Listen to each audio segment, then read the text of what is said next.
What is up, Packers fans? Welcome into an all-new episode of Pack-A-Day Happy Hour. I'm your host, Andy Herman. You can follow me on Twitter at Andy Herman NFL. Many are saying that this is the greatest show in the history of the world. Some say that's hyperbole. Up to you to decide. Thank you so much for being here. Excited to be here. We're going to get to all of your incredible questions in just a moment. Before we do so, shout out to Luiges Pizza for sponsoring today's show. Love me some Luiges Pizza. We've been talking all week about the cheese pizza. It sounds simple, but it is so perfect. The crispy crust, the amazing tomato sauce, and then, of course, the Wisconsin mozzarella. You got the Parmesan Romano cheese blend. It's incredible. I don't even have notes in front of me for Luiges Pizza reads. I don't even need them because that's how excited I am about them. Go check them out, luigespizza.com, on social media at Luiges Pizza. Also, I will be live halftime of the NFC Championship game again this week, kind of breaking down the game and, of course, answering any Packers questions you guys want to go over as well. That's on the Luiges Pizza Twitter handle. So go follow them. And again, I'll be live halftime of the NFC Championship game. With that, let's get to all of your incredible questions. Should be here for about an hour or so. If you want to make sure your question gets in, make sure that, we'll get to super chats first, and then we'll try to get to member questions at the end as well. But for the time being, I'll try to get to as many as I can either way. We'll get to Cheesy Matt first, who came in at 8:32 this morning to ask the question. Andy, is there any way with the money we have currently and the money we may be able to save by cuts, bonuses, extensions, etc., do you think we can afford someone to pair with Devontae on the interior? Multifaceted answer. The first thing is I'll be transparent. I haven't dug a ton into free agency yet, other than to know that it's not a great free agency class. I will tell you that I've said all along, I think Green Bay has the ability to make one sort of semi-splash, maybe a splash, semi-splash, somewhere in that range, something in the realm of like Nate Hobbs' contract. Now, if they get really aggressive with cuts, like if they cut Rashawn and Elton and Nate Hobbs and Aaron Banks and restructure Josh Jacobs and restructure some other guys on their roster and go like very aggressive, then yeah, they could probably open up a little bit more. We'll see what appetite Green Bay has for that. But I think in all likelihood, you're probably looking around something like a Nate Hobbs signing, like a 3-year, $30 to 3-year, $45 million deal, something 10 to 15 million per year. As far as defensive tackles go, kind of the two top of the market defensive tackles that are out there right now are John Franklin Myers, who's going to be playing in the AFC Championship game this week. Might not be a name that you know a ton. He played phenomenal football this year. Some have him as arguably a top 5 free agent in this class. I don't disagree. He's going to get paid. He's going to get a significant paycheck. I think he's going to be turning either 29 or 30, and he's still going to get paid because he's one of the top free agents on the market. If you're looking for a bigger defensive tackle next to Devontae Wyatt, Sheldon Rankins, who was just playing last week for the Texans, is another one that could potentially get a pretty big payday. I think those type of players are going to be out of Green Bay's range, which means you're probably going to have to go in a tier below that. And that's, again, where transparently, I don't know what kind of that next tier of defensive tackles looks like yet. We'll definitely get there eventually. But it is, kind of worth keeping an eye on what they might be able to do at that position because they do need some help. I'm sure the draft is going to be something they try to utilize as well. But to ultimately answer your question, Cheesy Matt, yes, they could open up the space to be able to do something like that. And if they wanted to afford a Sheldon Rankins or a John Franklin Myers, they absolutely could find ways to do that. There are just, things down the line that are going to have to be, worked with to be able to still afford a player like that right here and right now. So yes, they could massage it if they wanted to. But again, they also have to remind, or you have to remember, / everyone needs to remember, offensive line corner also need a little bit of a makeover. Where they put their resources this offseason is going to be really, really interesting. All right, John, Andy, outside of a new defensive coordinator, at what point do you think we start seeing changes, if any, to the coaching staff? John, I would expect in about the next hour, actually right around like 4:05 p.m. Central Time today. The reason I say that is right before I got on here, I uploaded tomorrow's episode, and I will be done happy hour in about an hour from now. So just as that is done, as happy hour is done, and now that my episode is already up for tomorrow, I can guarantee you at about 4:05 p.m. Central Time, there will be some news that Rich Bisaccia is retiring or that they have fired Luke Butkus, just so it, counterfeits everything that I've already got done, right?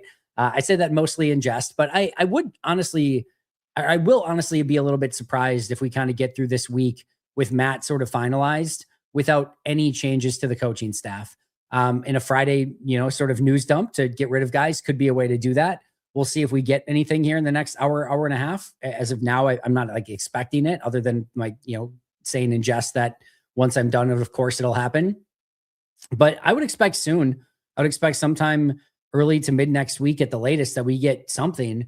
It's just tough to say where Matt's appetite is for, kind of changing coaches around. I'm sure some of it is still just kind of going through the process, vetting out what other coaches would be available if they did want to replace somebody like a Luke Butkus. But I think some of those things should absolutely be on the table. And hopefully we do get some word of something here in the near future for some changes along that coaching staff. I think offensive line coach seems to be the most likely.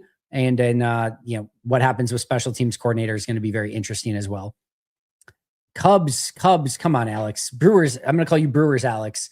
Thank you so much for becoming a brand new YouTube member. I suppose if you sign up to be a member, I'll call you by your Cubs Alex name, but switch that allegiance. You already got Packers going for you. Let's make the Packer or the Brewers next, excuse me. Dylan, thank you for the super chat. Why am I, and I assume other fans, so unsure if we want Quay back? We went over Quay in our unrestricted free agent episode from a couple days ago. So I highly recommend checking that out if you haven't checked it out already. To me, and where I came down on Quay was it just comes down to the money. The arguments for Quay is he's a solid linebacker, team captain. He's pretty fast, although I didn't think he looked fast in that game against Chicago. Colston Loveland blew by him a couple times. He's not the most instinctual or instinctive linebacker in the NFL. He isn't a huge playmaker. He's not a great blitzer. You can do a little bit of it. He's fine, right? He's okay.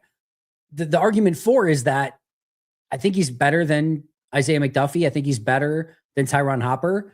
And if you want to keep that linebacker group with him and Edgerrin Cooper kind of gaining steam and momentum and building together, then maybe you want to hang on to him. But to me, it just all comes down to the monetary value of what he would cost. I said, I think in the realm of like 3 years, 24 or less, around $8 million per year. I'm totally cool with keeping Quay. I think if it's anything like 3 years, 27 or more, so $9 or more million per year, which I think it might be, I'm probably just out.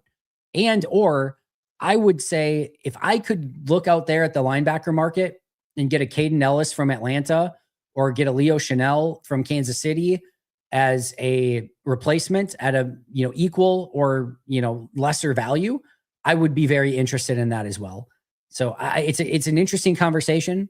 I can definitely see both sides of it, and I'd be willing to listen to both sides. But to me, there's a pretty strong Mendoza line of around 24 million for 3 years. Anything over that, I kind of lose my appetite. Anything under that, I'm more than fine with bringing him back. The band, thank you for the super chat. Are the Dolphins going to have the same draft board as us now? Hope they don't steal our picks.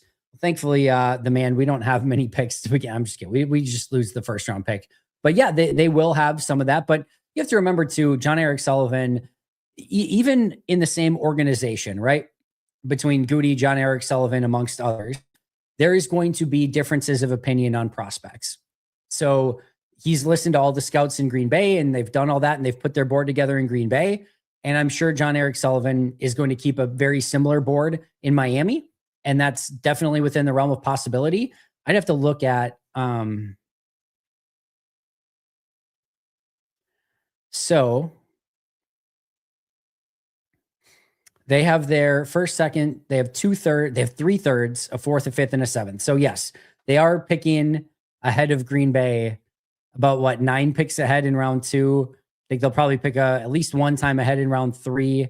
And then, only one time ahead in round 3. They'll pick ahead in round 4 and 5 and in round 7, I think, as well. So they will be picking ahead. It is what it is.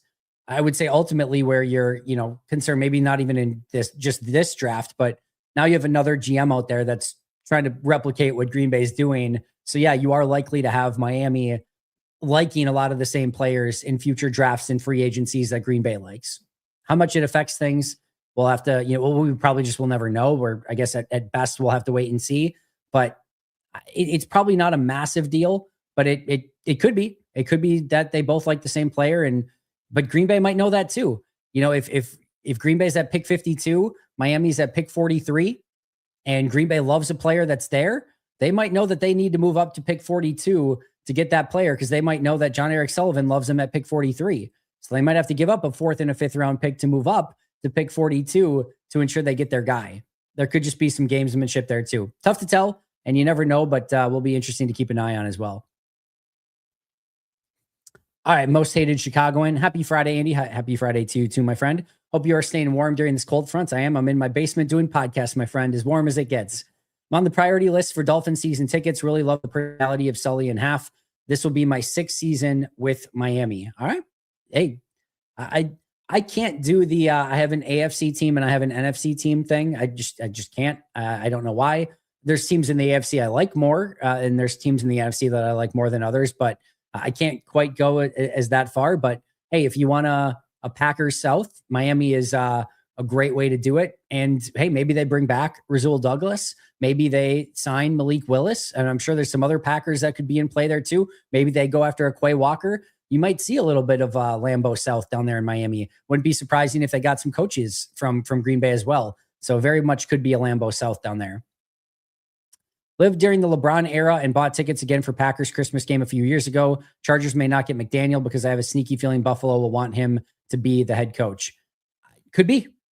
I'll be very interested to see what Buffalo does in the head coaching search. The Phillip Rivers thing is crazy. Now, I talked about, previously of how I don't care about who you interview.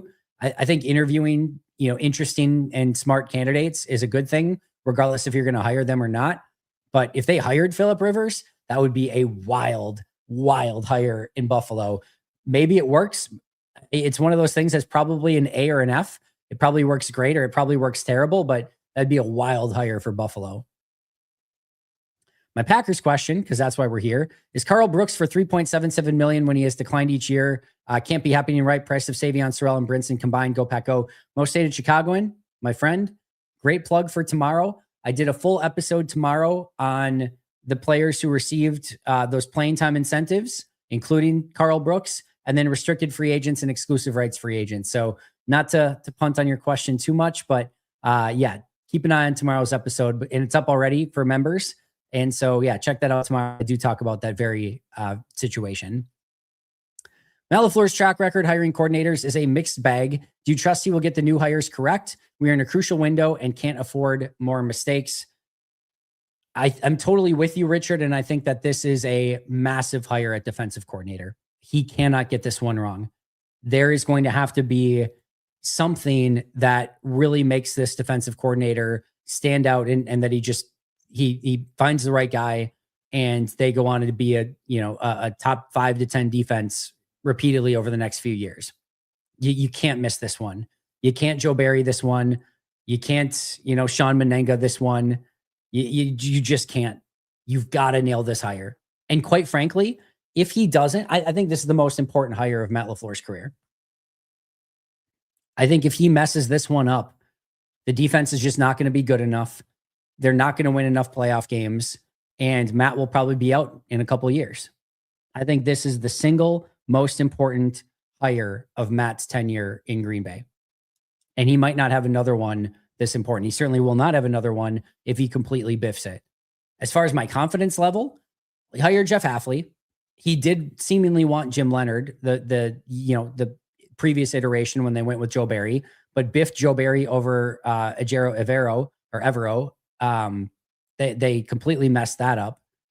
The Pettine one, he didn't have much control over. He basically had to keep Pettine. Special teams coordinator, he's really never gotten right up until this point. And then, it's always tough to say how good was Hackett, how good is Steno. Those are tough to say, but yeah, he has to get this one right.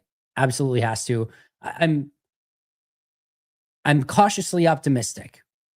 I do think that Jones from Minnesota would be an interesting candidate. I would love Jim Leonard. There's other candidates that have not been confirmed interviewees that are out there that I'd be potentially excited about, like a Jim Schwartz.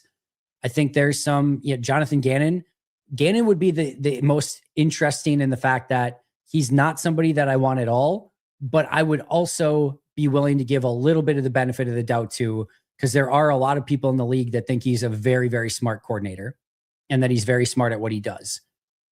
Not my cup of tea, but I do think that there is probably something there, but it just doesn't feel like the right hire to me at all. Like there will be a pit in my gut of just like, that's just not the right way to go. I'm not huge, on Al Harris. And I think Jim Leonard or Jim Schwartz hire a gym, and I'll be very happy with it. 1 second, guys. All right, sorry about that. Had like a fuzzy fly in my mouth, so I don't know where it came from, but it happened. Alex, give me Jonathan Gannon. We got a Gannon supporter. Seems like he'd be an unpopular pick, but I think having someone that has done it before and been a head coach before would be big for a team that has expectations to win now. Again, I do think he would be intriguing. It does not feel like the right fit for me, but it would be one where I'd be like, I'm interested to see how this works out. I do like the idea of coordinators with head coaching experience in the past, because really what Matt's going to do is he's hiring a head coach for the defense. Like, don't get this twisted. Just like he wanted Bisaccia to be head coach of the special teams, and just as he wanted, and really Jeff Hafley was head coach of the defense, Matt doesn't want to mess with defense. He doesn't want to mess with special teams. He wants those two people to take care of that, and he wants to be as hands-off as he can possibly be so he can focus on the entire rest of the organization as a whole and all the things he has to do from a, just pure coach standpoint, and then focus, of course, on the offense as well. So he's really giving a head coaching job to the defensive coordinator to oversee the defense, and somebody with head coaching experience does make some sense. But again, I'm very, I'm like 90% sure that I don't want Jonathan Gannon. And there's just a little bit of like, I'll be intrigued, but I'm not going to love it. And hopefully he just goes out and proves me wrong if that ends up happening. What point does age stop being an excuse and a reason for some of the issues with Green Bay? Yes, they are young, but basically all the main guys have multiple years of playing in big games at this point. It's not an excuse, because that's the way that they've decided to build the team.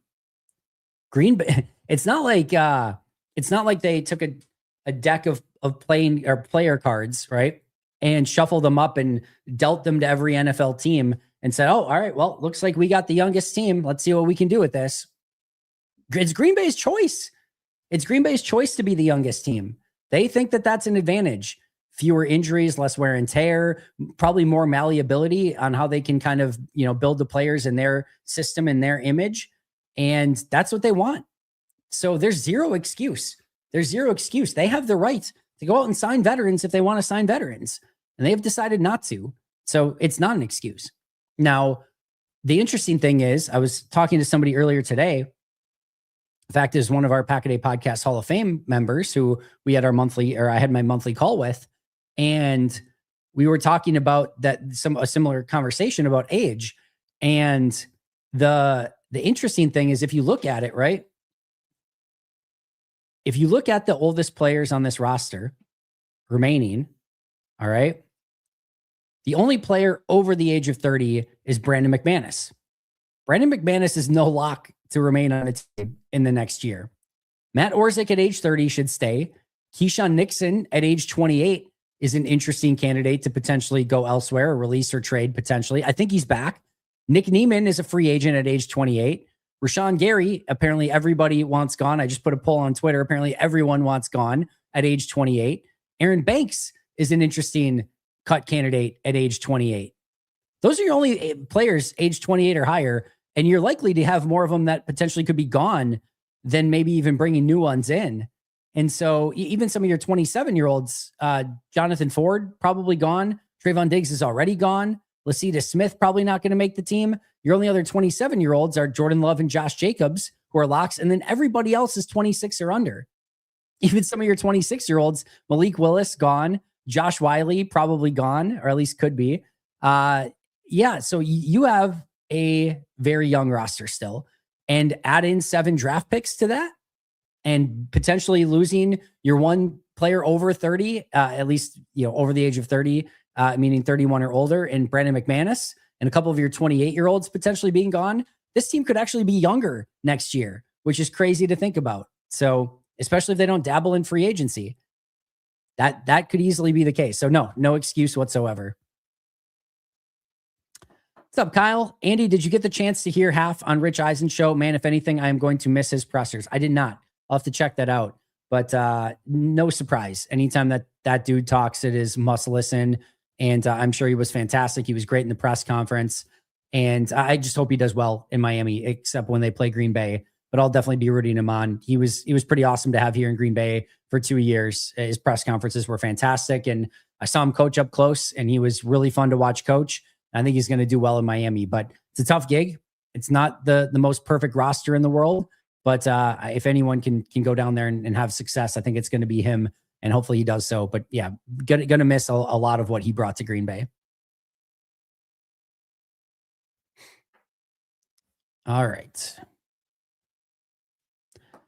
Don't know how much value Wicks has, but would consider trading Reed or Wicks and resigning Dobbs. I admittedly like Dobbs more than most to get some more draft picks or even help at defensive tackle, O-line, or corner. I think they're different discussions, honestly.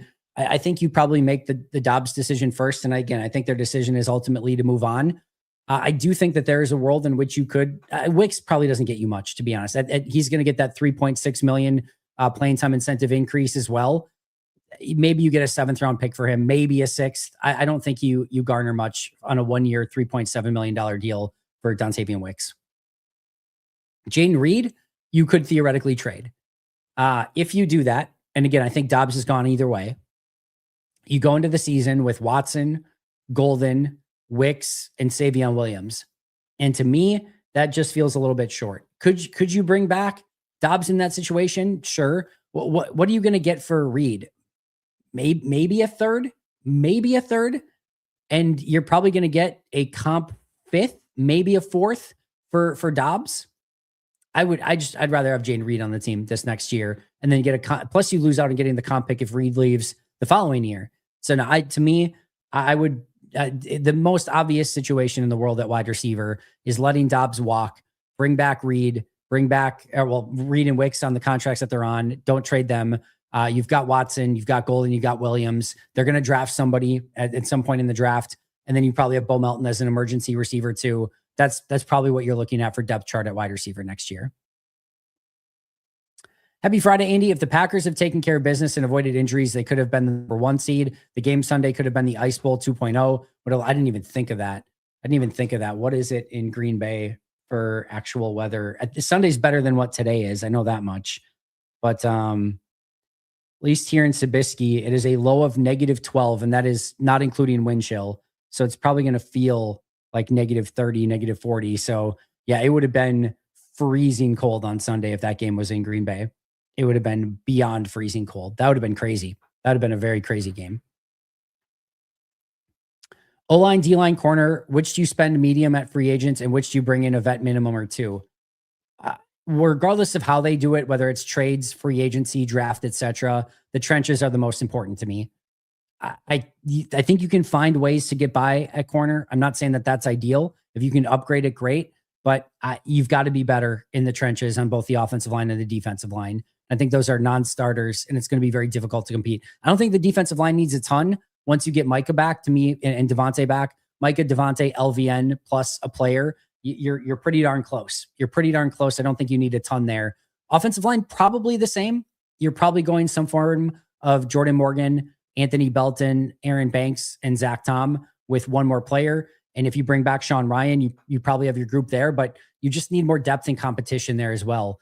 Maybe Travis Glover coming back can help you somewhere. But to me, the trenches are the most important. And then I need to find some tweaks to just improve the competition at corner as well when I can. But offensive line, defensive line, by far the most important to me. Will aspiring defensive position coaches view Green Bay as the top job? If not, which other job? Are Packers going to cheap out there? Yeah, I don't think they're going to cheap out. I think Matt knows how important this hire is, and I think he'll fight no matter what to get as good of a defensive coordinator as he can. As far as like the position coaches, yeah, I don't know how they'll view Green Bay, if it's a top team or not. Usually with that, defensive position coaches aren't thinking like, well, I got to go to Green Bay so I can do this. Like they're looking to get a job, as much security as they can. And more often than not, there's coaches that work with coaches and they've got a tight network and things like that. Right. So I wouldn't put it in that vein or in that realm too much of like, that's how they're looking at it. But I do think if you're looking for a positive spin here, John, I think that a lot of coaches would see what Jeff Hafley just did coming to Green Bay. He was a 500 level coach at Boston College as a head coach in college, comes to Green Bay for 2 years, puts together some pretty good defenses, but not like top 5 defenses, and gets a head coaching job out of it. That's a pretty good gig. It's a pretty good accelerator into a head coaching job in the NFL. So I do think other coaches might look at that and say, well, look at what Jeff Hafley just did. That's a huge opportunity. They also know that Green Bay is going to be like a true, like almost like head coaching position for the defense, like we talked about, where they're calling the plays. And that it's not like if you come to Green Bay for offensive coordinator, you're not going to get much shine because it's Matt's offense and he's calling the plays. But on defense, you're the dude, and that can easily parlay into a head coaching gig, just like we saw it happen with Jeff Hafley. I won't be a Dolphins fan. Can't have 3 teams. I usually like making 3 to 5K selling season tickets to fund my travel to games. Green Bay versus Miami in 2030 could be fun. Gotcha. That makes more sense. Most hated Chicagoan.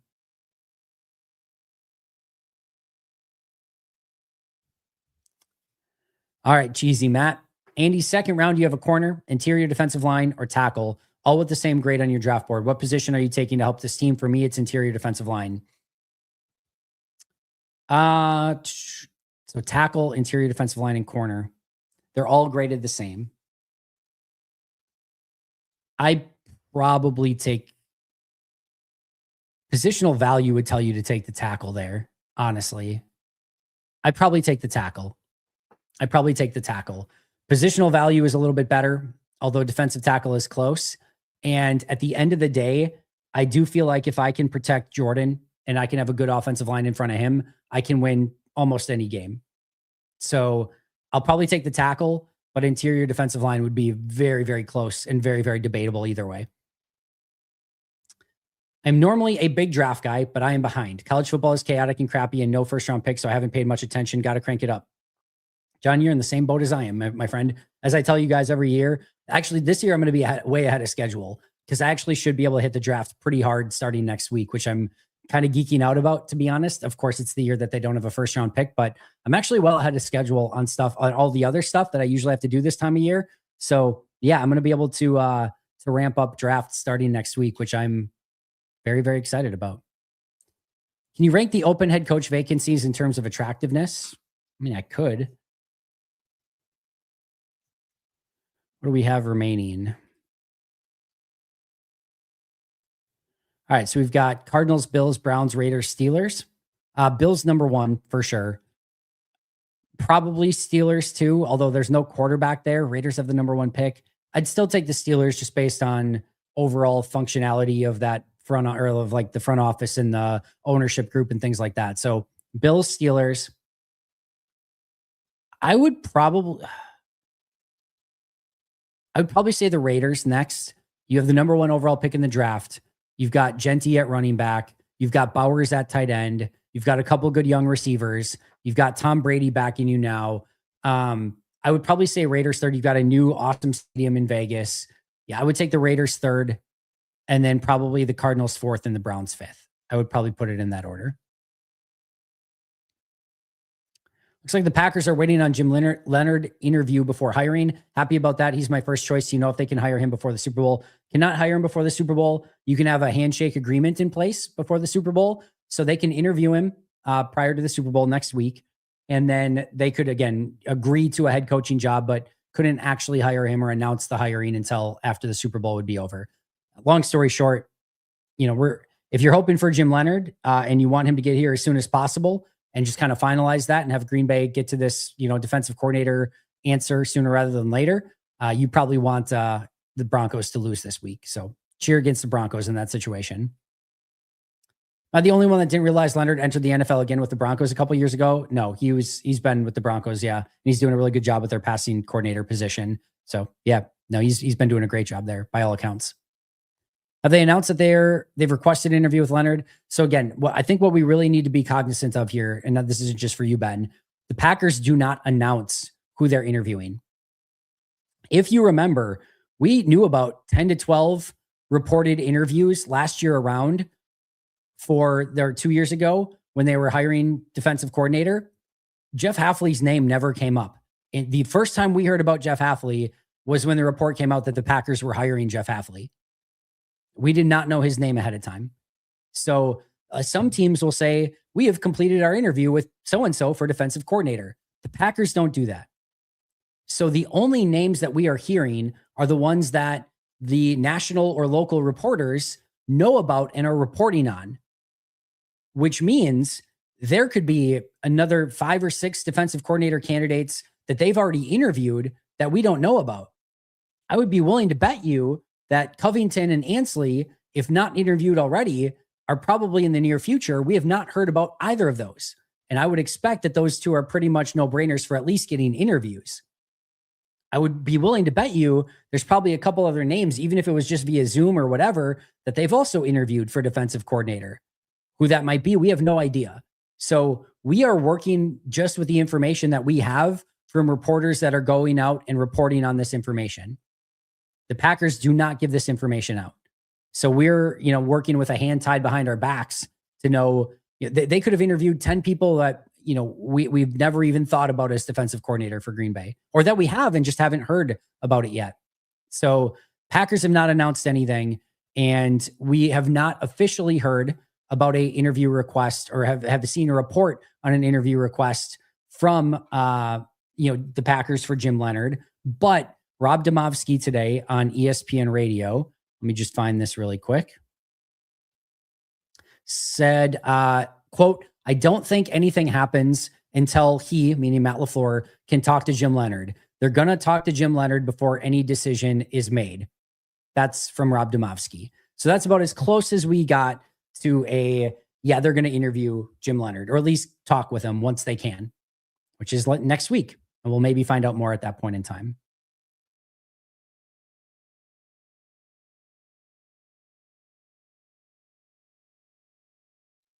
All right, Andy, if you were in charge of picking the defensive coordinator, who is your preferred choice? My gut tells me it's going to be Leonhard. Jim Leonhard and Jim Schwartz are the two that are on the top of my list. It's my favorite is probably Jim Schwartz, in all honesty. The more I think about it, the more I think it makes all the sense in the world. So let's just play through Jim Schwartz for a moment. 4-3 defensive coordinator, can kind of pick up where Jeff Hafley left off. He's been phenomenal in Cleveland. And you might say, well, he's got the greatest defensive player in the world. The most adjacent player to Myles Garrett in the world is Micah Parsons, who Green Bay just so happens to have. He has the makings in Green Bay to run the style and system of defense that he wants, and that he could do it at a very high level. He's had a top 10 and a top 5 defense in Cleveland the last 2 years. And he's done that with no offense on the opposite side. And his team being down because the other opposing offense is, because his offense is not putting up any points. So they're always playing from behind, which makes it even harder for the defensive coordinator. And now you get to bring him into Green Bay with a good offense on the other side. Not to mention that he probably is not going to get any more head coaching opportunities in the NFL. And so you can kind of just set it and forget it and put him there. He's been good pretty much everywhere as a defensive coordinator that he's gone. He's experienced. He's played, he's called plays before. He's put together a defense before. To me, and his defense is just tried and tested and proved. There's no mystery behind it. It just works. So to me, if you can get him out of Cleveland, and I know he still wants that head coaching job, which I don't think he's going to get, that to me is as no-brainer of a hire as you could have at this point in time. Jim Leonhard would be my next up. If you could get Adam Dirty out of Seattle, he's their defensive coordinator for that Mike McDonald defense that's just taking the league by storm. But he's not calling plays in Seattle because Mike McDonald is. And so if Green Bay would be able to interview him, if Seattle would give permission, he would be another one. But number one is probably Jim Schwartz, followed by Jim Leonhard, followed by Adam Dirty, and then Jones from Minnesota would be intriguing to me as well. That would probably be in order my 4 that I would go with at this point in time. Thanks for the question, Ian. Ian's got another. How much of the struggles we saw on offense do you place on the offensive line? I think that's the reason we haven't seen it's 1,000,000,000%. There's literally nothing else. Receivers were more than good enough. Tight end with Tucker Kraft was great. Obviously, once Kraft went down, there was a bit of an issue there. But running back, Josh Jacobs was the second highest graded player by myself and PFF. 2 totally different graders grading the same team. Both came to the conclusion that Jacobs was really good and his struggles were far more to do with the offensive line than it had anything to do with Jacobs. Look at Jordan's numbers when not pressured. He was the best quarterback in the league when not pressured. Anything that broke down And if you want to talk about red zone offense, being able to run the ball when you have a lead at the end of games, look at the second half of the Bears wildcard game. Any of it comes down to offensive line. And they imploded at the worst time in the wildcard game. It's a 1,000,000,000% offensive line. Nothing else is even close to it. Jared, thank you for the question. Did you take the bus today? Do you feel it in your gut? Gannon, excuse my language. Bleep no. Let's get Schwartz. Yeah, something just feels off to me about a Gannon hire. And I don't know, just is what it is, I guess, just a gut feel. But yeah, it would not be the guy that I would want. I think there's better options out there, but I'm not gonna like freak out and panic if he ends up being the guy. Again, not gonna be my cup of tea, but I'll be willing to see what he's able to accomplish. Again, there's been a lot of really smart people in the league that say Jonathan Gannon really, really knows his stuff. Like that he's a really smart coordinator. Guess we would find out really, really quick. If you can get O-line back to being top 8, watch out. Hey, geez, that'd be great. Give me top 10. I'll take top 10 easily. They can be a top 10 offensive line. This team will be extremely, extremely good. Thanks, Bill, for the super chat, by the way. Tommy, you as well. Andy Hopeball as well. I remember you were higher on Banks than most in free agency. Where do you think the miss in eval came from for you in Green Bay? Thanks. Yeah, so just to clarify, I think I had like a +2 grade on him from last year when I graded his San Francisco game, and he was basically an even grade for me this year.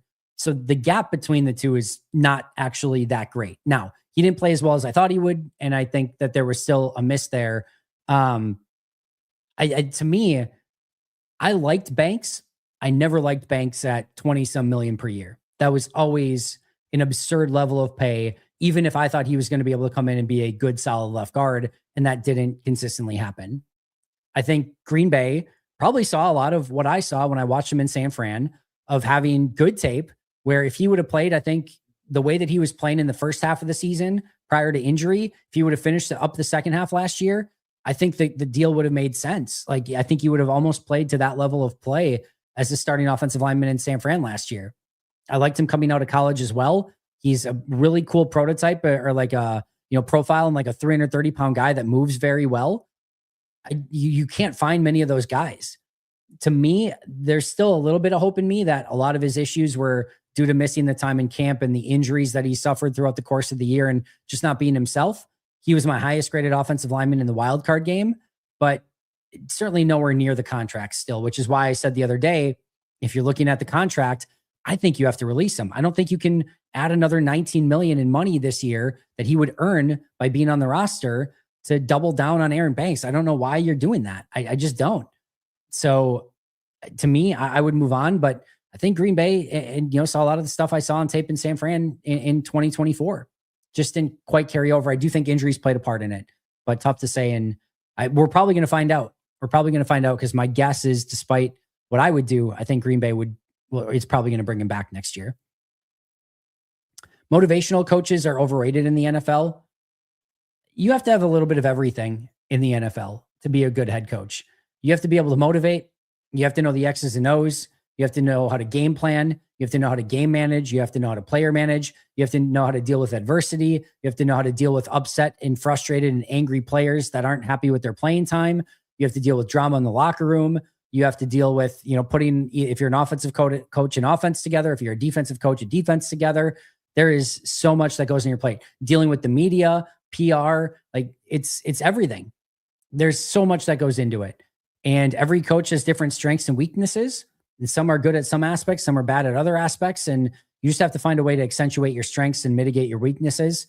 Stuff that Matt does that's really, really good. There's other stuff that is obviously not been as good. And he's got to take those things that he's not been as good at, like, his in-game stuff, like second half play calling, and just get it to a level that can be more consistent, or at least mitigate the weakness of it, so that all of his strengths and the stuff that he does do really well can come out and be the reason that this team is winning games, rather than the weaknesses being some of the reasons that Green Bay is losing games.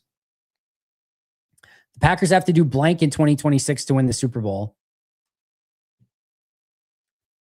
You know what? They've got to stay healthy. That's the easiest blank. I know that's a cheap out. I've seen the teams that have played. Listen, Seattle looked great in the divisional round. We'll see how they look in the conference championship and if they make it to the Super Bowl. I think New England's good. I think a healthy Green Bay team could easily beat them. I think Denver's good. They have no Bo Nix, and even when they were healthy up until the Watson and the Parsons injuries, they looked like they were better than Denver. Seattle's good. In a home game with a healthy Green Bay, I'll take Green Bay over Seattle. And I would definitely take Green Bay over the way that the Rams are playing right now, if healthy as well. I've seen these teams in the playoffs. I'm not afraid of any of them if Green Bay would be healthy. And again, it's always going to be an issue. You're always going to have injuries. You can't have those injuries. You can't have the ones to your top 10 players. And Green Bay had far too many to their top 10. So I'm going to say the Packers stay healthy in 2026. That's their best, X factor to win a Super Bowl next year. Cheap, lame, sure. But I think that's the most true statement. Micaiah, can you lay out your dream offseason best case scenario for winning a Super Bowl in 2026? Yes. But I'm going to do my usual full offseason simulation episode to go through that. We're probably about a week and a half away. Probably not this Monday, but maybe the following Monday would be my guess for kind of that offseason simulation. This week was looking at Green Bay internally. Next week, we'll probably look at some trades possibilities for Green Bay. We'll probably look at some free agents at defensive, or some targets at defensive line, targets at corner, targets at safety, offensive line, defensive tackle, and corner is what I meant to say. And then we'll probably dive a little bit into the draft too, of like where Green Bay needs to kind of spend their resources, that sort of way. And then again, the following week, we'll probably put it all together in a big simulation and do like kind of my ultimate, what I would do to get this team where they need to go, including cuts, signings, re-signings, etc., and what that roster kind of looks like. So we'll do that coming up. To me, it's just, to give you a kind of a brief answer now, move on from the contracts that aren't helping you anymore. The Aaron Banks, the Rashawn Garys, the Elton Jenkins, etc., Nate Hobbs, even potentially.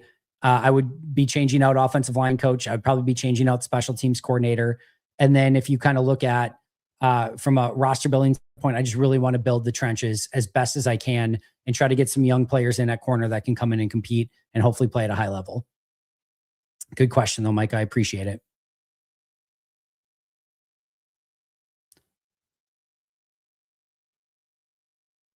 All right. During the season, you said that you didn't want to trade any depth from this team. In your episode last week, you mentioned possibly trading Reed or Bullard. Can you elaborate on why the timing is better now? There's a difference when you are in, March-ish, February, March. Well, when the league year opens, I'll put it that way. And when you are going into the season or when you are in season. Right now, if you were to trade away a Bullard or a Reed from a position of strength, you can still build the depth of your team through cheap free agency or the draft to mitigate some of that loss, but also trading a player to, from a position of strength where you can build up a position of weakness. You only have so many resources in the NFL. And so, in season, it feels different to me because, again, you don't have the ability to now mitigate that loss. And all of a sudden, if you trade away Javon Bullard and then Evan Williams does go out, right, for which he did at the end of the year for a bit, now you're screwed at safety. If Jaden Reed would have missed more time, like wide receiver would have been an issue at times last year as well. So to me, in season, once you already have your team kind of set, I'm more about, hey, trade your draft picks if you need to, but don't trade from your current roster of players. When you're going into an offseason where you have the ability to replace a Jaden Reed or a Javon Bullard if you were to trade them via the draft or free agency still, that to me is different. You can plan for it a little bit better. So that's to me where the difference is. It's just timing more than anything. To be also clear, I have no real interest in trading Jaden Reed or Javon Bullard. I think it's interesting conversation where if you could all of a sudden trade Javon Bullard for a really good outside corner, that would make some sense to me. You could put Hobbs in the slot, Williams and McKinney stay at safety. Now you've improved your outside corner position. You can have, if you need be, Nixon and Valentine and whoever else, maybe bring in Diggs on a cheap contract and those guys compete for the opposite starter. But your defensive back room might feel better at that point. You could look at wide receiver and say, hey, I feel really good about Watson, Wicks, Golden, in Tucker Kraft and Josh Jacobs as being my primary five. I don't really need Jaden Reed. In fact, I think Golden and Reed kind of counterfeit themselves sometimes. I still have Savion Williams, and I'll probably go out and get another wide receiver as well. And if I could trade Jaden Reed for a really good center, or if I could trade Jaden Reed for a really good defensive tackle, I would consider it. End of the day, if it's my choice, I probably keep both of them. I don't have a huge appetite for trading both, but I do think it's more of an interesting conversation. I'd be so sad if we ended up with Jonathan Gannon or an internal promotion for the defensive coordinator. I'd also love an aggressive play style, get Jordan Love the ball as much as possible. I'm with the aggressive play style more often than not. I do think you have to be careful. You can't just be aggressive for the sake of being aggressive, but I do want somebody that's willing to bring the heat a little bit more from what we've seen. Although it is worth noting that this seems to be Matt's kind of decision, because whether it's been Joe Barry or Jeff Hafley or Mike Pettin, outside of maybe Pettin's first, which actually might have been under McCarthy anyway, now that I'm thinking of it.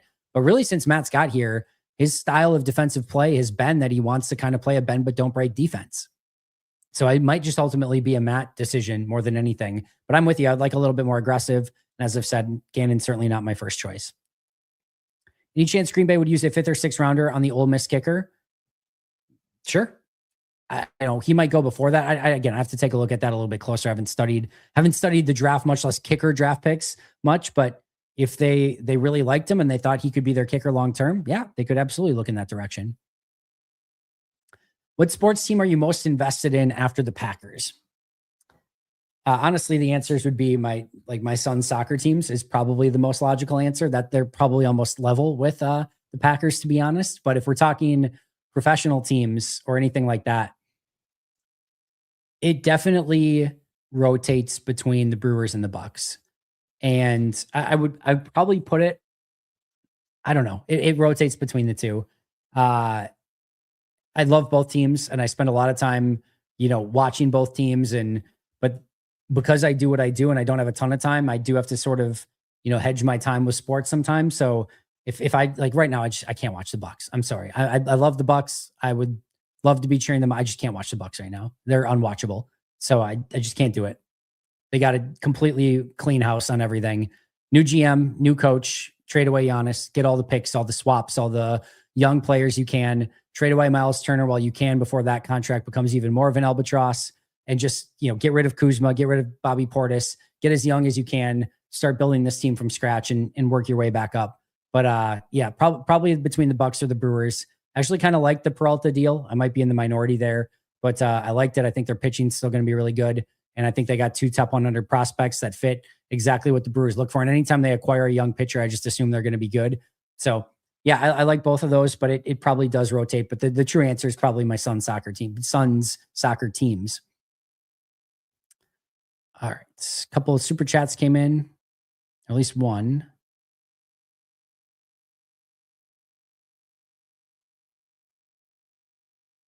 Where do we go here? All right. Bill Brasky. Funny you mentioned the second half play calling this year. 1 year ago, it seemed we had major issues. First half all year. Maybe we get 4 quarters next year. I'll believe it when I see it, Bill. I'll believe it when I see it. Truly AEW, 1,000,000,000%.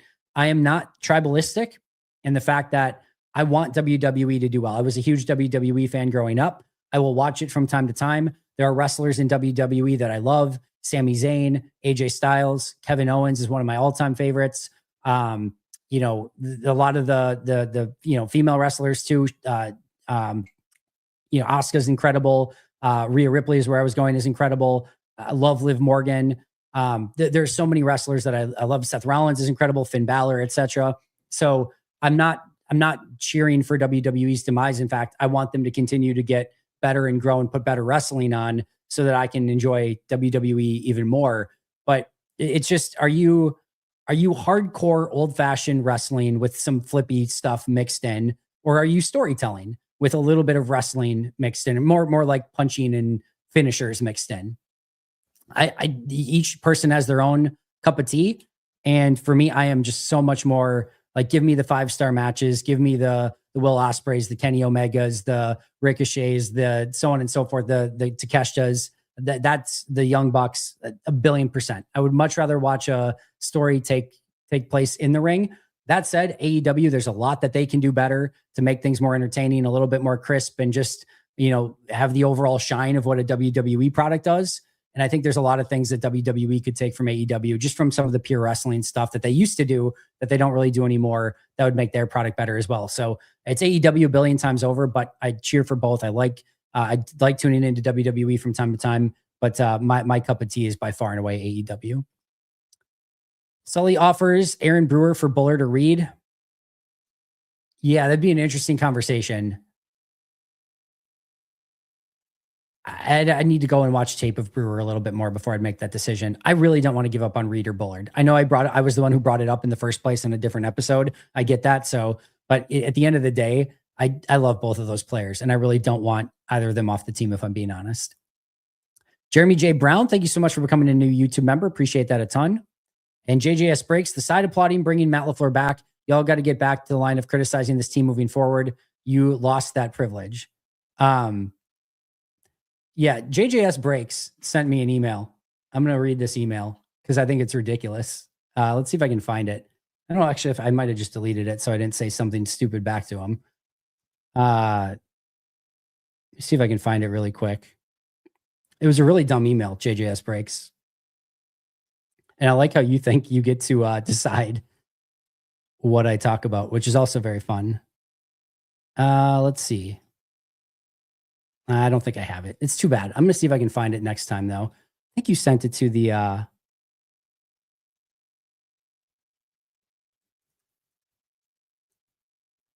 Here we go. From JJS Breaks. Join all your post-game live videos. If you are good with keeping Matt LaFleur and are a cheerleader for the decision, that's great. All of you have no room for criticism when 2026 is the same as the last 5 years. Get to the back of the line. I don't want to hear any of you critique or criticize results moving forward. Nobody that knows he should be gone want to hear it from your side. You'll have to wait. You'll have to sit there and take it. All right, JJS Breaks. That's enough JJS Breaks for one day. All right. Let's see. A couple more questions here. Actually, let's get to our sleeper picks really quick for this week. We are running out of football to have sleeper picks for. So this is a great week for sleeper. We've got an AFC championship game, NFC championship game. I'm going to NFC championship game here for my picks. I've got a free pick in Matthew Stafford, half a passing yard.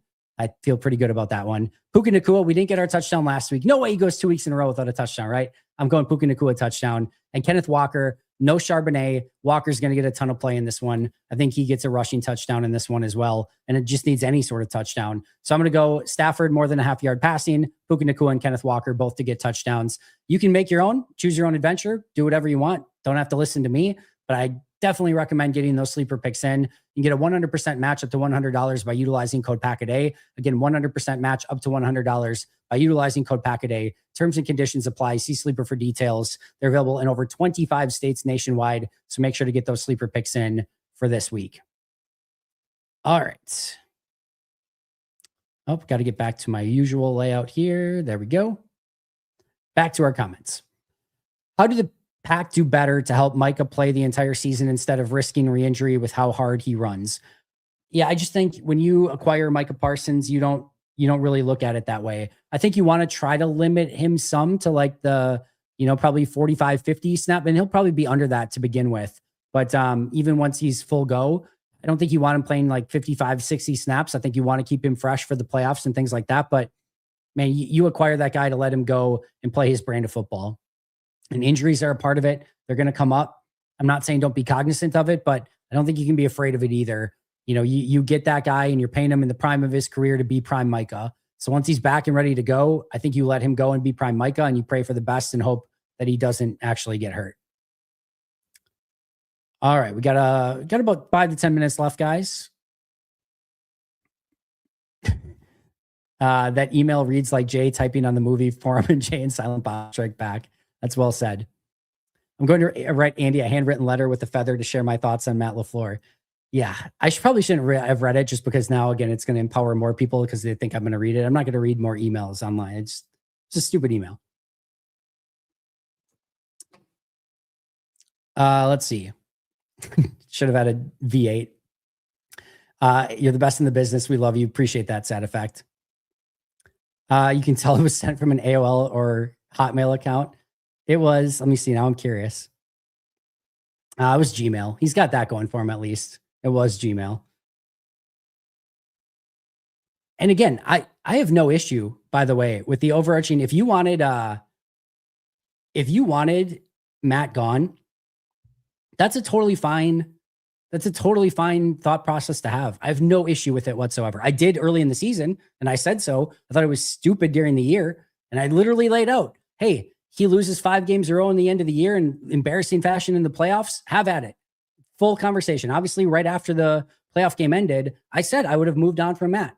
And then, I said, hey, in the next few days, I might change my mind. I might whatever. And then, a few days later, I said, I've probably cooled down a little bit, but I'm conflicted.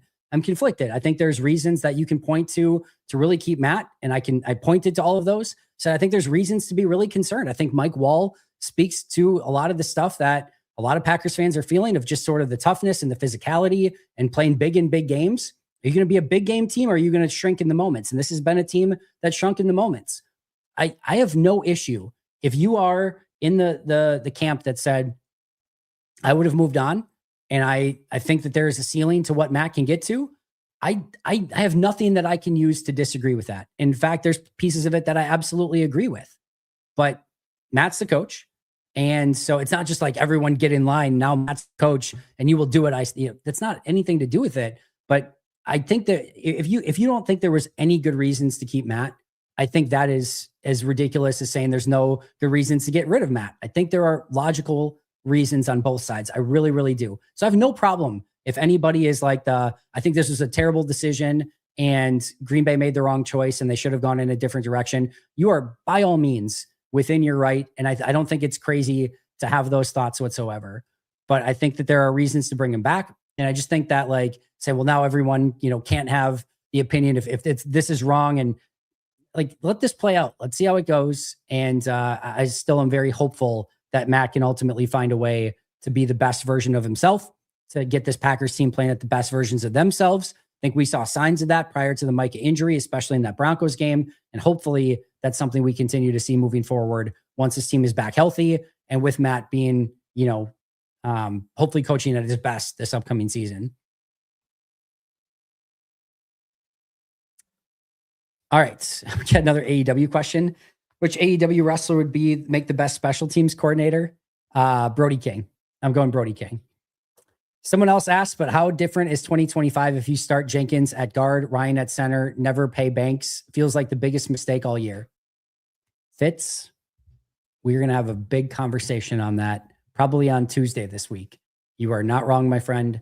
I think this team got a lot of self-scouting stuff wrong, and I think they have to take a very hard look at some of the stuff that they decided this year that they got incredibly wrong, and it could have helped them if they would have maybe recognized it sooner.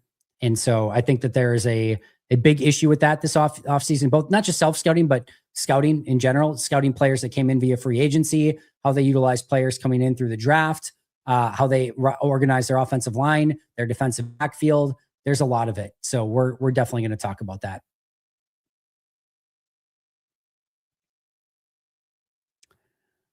All right. So I know the offseason big curiosity was how Matt LaFleur would better blend with the run game, blend the run game with the pass, considering all the duo for Jacobs. What grade would you give the result this season? I think this one, honestly, Kyle, and I don't mean to cheap out on this one. I think it's an incomplete. And the reason I say it's an incomplete is because I just think the offensive line really crapped the bed from an expectation standpoint and what we should have got from the offensive line. I think if the offensive line would have played well, I think we would have recognized it better. I thought the pass offense was good for the vast majority of the season. I don't have really any issues with what they did. I think the run game wasn't good, but I don't think it had anything to do with Josh, and I don't think it had anything to do with the scheme or what Green Bay was running. There was a little bit of stuff that was too much vanilla in some of the shotgun runs and things like that. That's absolutely true, but the offensive line still just needs to be able to block the guy in front of them and play competent run blocking football, and they weren't. So I just think it's tough to judge that when the offensive line, ultimately, if you want to grade it as a failure because the offensive line didn't do their job, you could do that. But if you're just trying to gauge that part of it, there's too much of a variable on the offensive line of just crappy O-line play to judge whether or not they had the right scheme and system or not, because the offensive line didn't do their end of the job. This is how everyone, and it's not just the Matt Doomers, but everyone should be hoping that Matt goes out and proves everyone wrong. That would be great. I say all the guys, I get stuff wrong all the freaking time. All right. The Quay Walker, which again, maybe in hindsight wasn't quite as wrong, or, some things like that where I'm like, I'm done with the Quay Walker experience. And then he went on to play some pretty good football after that. Man, there's nothing that I love more than being wrong if it means that it's better for the Packers. Hell yeah. If I'm wrong and Quay plays amazing and goes on to a Hall of Fame career, I would so much of that. And it's so easy to just say, yeah, got that one wrong. Sorry, try to be better next time. But I feel like so many people on stuff just hold on to their priors. I hope if people are hating on Matt and said, like, I can't stand the guy, he's going to suck, he's never going to get there, I hope they will be able to say, yep, got that one wrong. He went out and won a Super Bowl, and would gladly say it, because what an awesome mistake to make and be proven wrong for. I certainly know that if Matt gets fired in 2 years and they, don't make the playoffs 1 year and are out in the first round of the second, I know it's going to be the other way around. I told you so. I told you that, Matt was never going to make it. What a bum of a coach. We should have known this years ago. So yeah, in this stuff, nobody's going to shoot 100%.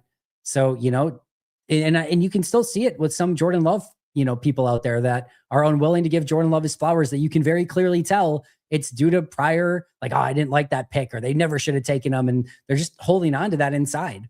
If you just said, like, yep, I got that one wrong, you could enjoy one of the best quarterbacks in the league being the quarterback of your team. And so none of us are going to shoot 100%. Be humble in the moments you get stuff right, and be willing to admit when you get stuff wrong and try to learn from it. I'm preaching to myself and as much as anybody else. But yeah, we're all going to get stuff right. We're all going to get stuff wrong. It just is what it is. Comes with the territory.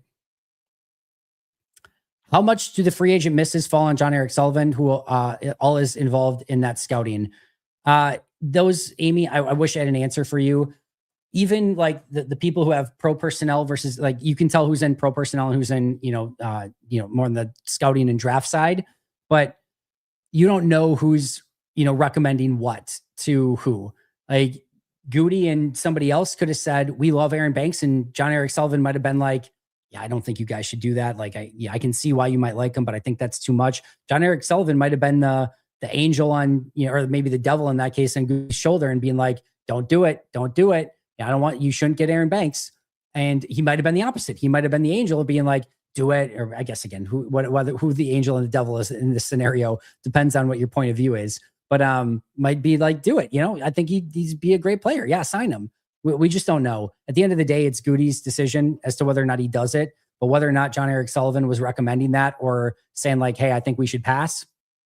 Again, I wish we had all 22 of that. I wish we had a behind the scenes look, but we just don't. Coach, it is coming along. I met with, this will be another little teaser. I met with an electrician this week. So there's another step in the process. I've already met with a builder. So there's another little snippet as well. It is coming along. I'm hoping prior to free agency, prior to the start of free agency, I'm hoping it's all done.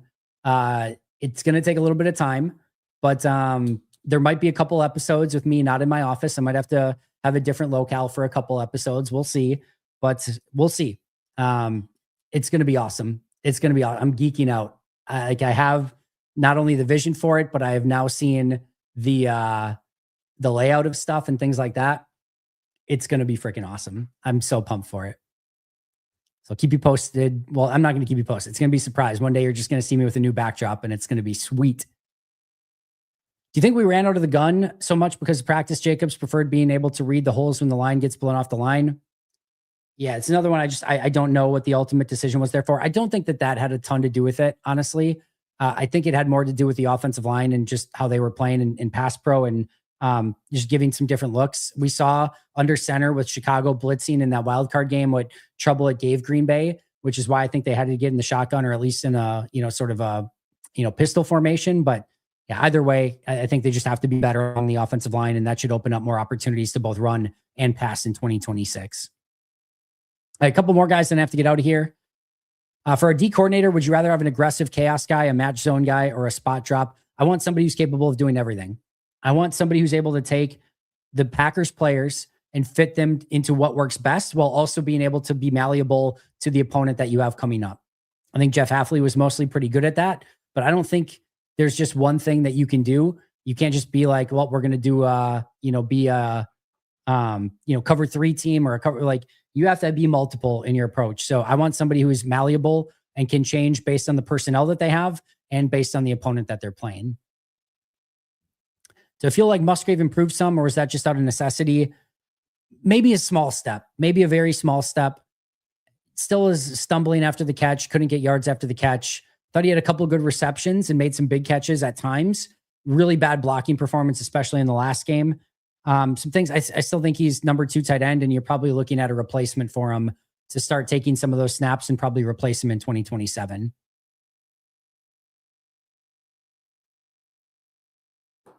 I didn't know if I wanted to read this or not. Your pot on reasons to keep or let go of Matt was spot on. Reasons to fire were 10,000 or 100,000% stronger. I'll be the first to say in line if I was wrong if Matt LaFleur wins the Super Bowl, but I won't expect to have to do that. We'll see. We shall see.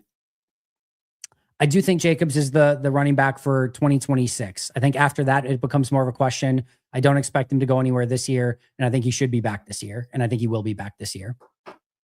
All right, friends. Mock off-season video, please. Thank you for everything, Andy. Your channel consistently makes my day. Logan, that's awesome of you. We will get there. I promise. I don't know when. My guess right now is, again, not this Monday, but the following Monday, if I had to put a date on it. But that takes a lot of time to put together. It could be longer than that. We'll see. But we'll definitely get to it sometime in the near future. I appreciate you guys a ton. I will see you all very, very soon. Tomorrow's episode is up for members already. So go sign up to be a member if you want it right now. Otherwise, it'll be up for you tomorrow morning.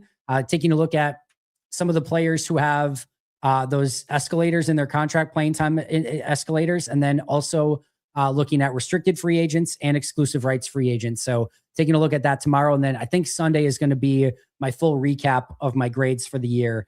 If I had to guess what the episode's going to be for Sunday right now. So keep an eye out for those. I will see you guys all very, very soon. But until next time, and as always, go Pack Go.